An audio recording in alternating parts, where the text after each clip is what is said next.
नमस्कार दोस्तों, मैं हूं राघवेंद्र। स्वागत है आप सभी का इन खबर यूपी पर। दोस्तों, सपा प्रमुख अखिलेश यादव आज मध्य प्रदेश के रीवा में पहुंचे थे और वहां पे विशाल जनसभा किए। आपको बता दूं कि रीवा में विशाल सभा करते हुए जमकर बीजेपी सरकार पर भड़के और मीडिया से बातचीत करते समय उन्होंने कहा कि प्रधानमंत्री 33% महिलाओं को सम्मान दिलाने की बात करते हैं कि पिछड़े और दलित महिलाओं को जो है जगह दिया जाएगा, लेकिन जब टिकट की बारी आती है तो केंद्रीय मंत्रियों को चुनावी मैदान में उतार दिया जाता है। यह कहां तक उचित है?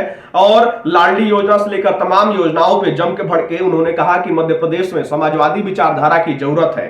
अखिलेश यादव क्या कुछ बोले, जरा आप भी सुने। पार्टी को मजबूती मिले और ज्यादा से ज्यादा उम्मीदवार आपको जीते। देखिए, समाजवादी पार्टी मध्य प्रदेश में पिछले कई वर्षों से चुनाव लड़ रही है और एक समय था जो नेताजी ने यहां पर लड़ाया था। बड़ी संख्या में समाजवादी पार्टी के विधायक जीते थे। पिछली बार भी समाजवादी पार्टी जब चुनाव लड़ी, हमारी पार्टी का एक विधायक चुना गया और कई जगह बहुत अच्छे पार्टी के प्रत्याशी लड़े हैं। हमें उम्मीद है कि आज हम पूर्व विधायक लक्ष्मण तिवारी जी के कार्यक्रम में शामिल होने आया हूं। ये समाजवादी पार्टी से जुड़े हैं, चुनाव लड़ेंगे और मध्य प्रदेश में समाजवादियों ने काम किया और जरूरत है समाजवादी विचारधारा की। गरीब, महिलाएं, आदिवासी, अल्पसंख्यक और जितने भी हमारे पिछड़े और अगड़े मिलकर के हैं, बीजेपी को जवाब देना चाहिए कि केवल मध्य प्रदेश की सरकार नहीं थी उनकी, दिल्ली में भी सरकार रही है। दिल्ली के 10 साल और मध्य प्रदेश की लगातार इतने सालों की सरकार में भी परिवर्तन दिखाई नहीं दे रहा है। आज अगर हम एनसीआरबी का आंकड़ा देखें जो प्रदेश सरकार दिल्ली सरकार को देती है, महिलाओं के ऊपर अन्याय सबसे ज्यादा है, छोटी बेटियों के ऊपर सबसे ज्यादा अन्याय है। एक तरफ अगर लाडली योजना आप चला रहे हैं तो कहीं न कहीं आपको उनकी सुरक्षा की भावना कैसे पैदा हो उसके बारे में सोचना होगा। बड़े पैमाने पर बेरोजगारी बढ़ी है और लगातार बेरोजगार बढ़ रहे हैं, आंकड़ों में भी, जमीनी हकीकत में भी। तो जब महंगाई बढ़ जाए, बेरोजगारी बढ़ जाए, अन्याय बढ़ जाए, तो इसके विकल्प देने के लिए समाजवादी लोग हैं और जनता के बीच में रहेंगे। हमें उम्मीद है कि समाजवादी पार्टी इस बार सीटें ज्यादा जीतेगी। इंडिया गठबंधन के साथ, जो गठबंधन के साथ आप चुनाव मैदान में उतरेंगे मध्य प्रदेश में, इंडिविजुअली अकेली ही पार्टी आपकी लड़ेगी? चुनाव तो जब कभी होगा तो चिन्ह पे साइकिल पर ही होगा और वोट साइकिल पे ही मांगा जाएगा।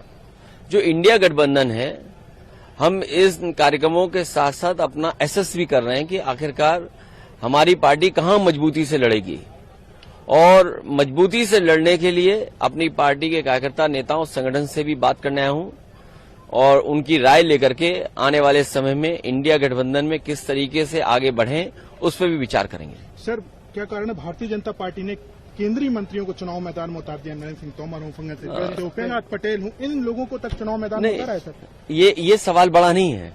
इससे भी बड़ा सवाल ये है कि लोकसभा में महिलाओं को अगर आप आरक्षण दे रहे हैं और आप ये कह रहे हैं कि 33% दलित और आदिवासी महिलाओं को हम सम्मान देंगे और उसके लिए नए लोकसभा में कार्यक्रम किया गया हो, बीजेपी की महिलाओं ने स्वागत किया हो, आपको ये सवाल पूछना चाहिए बीजेपी से कि जो अभी सूची जारी हुई है या आने वाले समय में जो सूची जारी होगी, क्या भारतीय जनता पार्टी अपने संगठन की जो महिलाएं काम कर रही हैं, क्या उन्हें 33% का स्थान देंगे?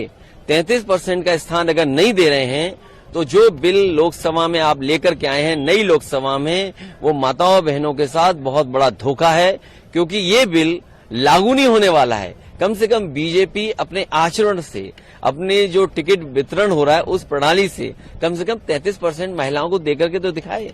उज्जैन में सर 12 साल की बच्ची है करीब, उसके साथ रेप हुआ, जघन्य अपराध हुआ माइनर के साथ। सर देखिए, 12 साल या माइनर के साथ अगर एनसीआरबी के आंकड़े देखोगे तो मध्य प्रदेश का स्थान बहुत से प्रदेशों से ऊपर दिखाई दे रहा है और यहाँ तो महिलाओं के साथ और बेटियों के साथ सबसे ज्यादा इस तरह के अपराध हुए हैं। सर, प्रधानमंत्री जी आए, उन्होंने सनातन को बोला कि इंडिया गठबंधन सनातन खत्म करना चाहते हैं। सर देखिए, बीजेपी तो ये भी नहीं बता पा रही है कि सनातन क्या है।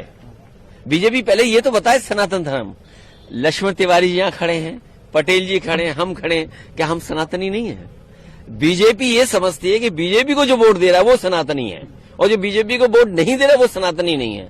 तो इसलिए ये बहस मत छेड़िए, इस बहस में हम बहुत लड़ चुके हैं यूपी में। ठीक है, थैंक यू। धन्यवाद। तो सुना आपने किस तरीके से अखिलेश यादव जमकर भड़क रहे हैं बीजेपी पर और निशाना साध रहे हैं कि बीजेपी की सरकार केंद्र में भी है, प्रदेश में भी है, लेकिन क्या हुआ है, कितना न्याय हुआ है, क्या महिलाएं सुरक्षित हैं, बेरोजगारी चरम पर है, क्यों है। अब देखिए अखिलेश यादव जो है इंडिया गठबंधन वाले मुद्दे पर भी बोल रहे हैं कि हम तो चुनाव अपने ही सिंबल यानी कि साइकिल पे ही लड़ेंगे और आगे की जो रणनीति होगी बैठकर बातचीत की जाएगी सीटों के बंटवारे पर, उनका ऐसा कहना है। अब इस पर आप सबकी क्या राय है, आप अपनी राय कमेंट बॉक्स में जरूर बताइएगा।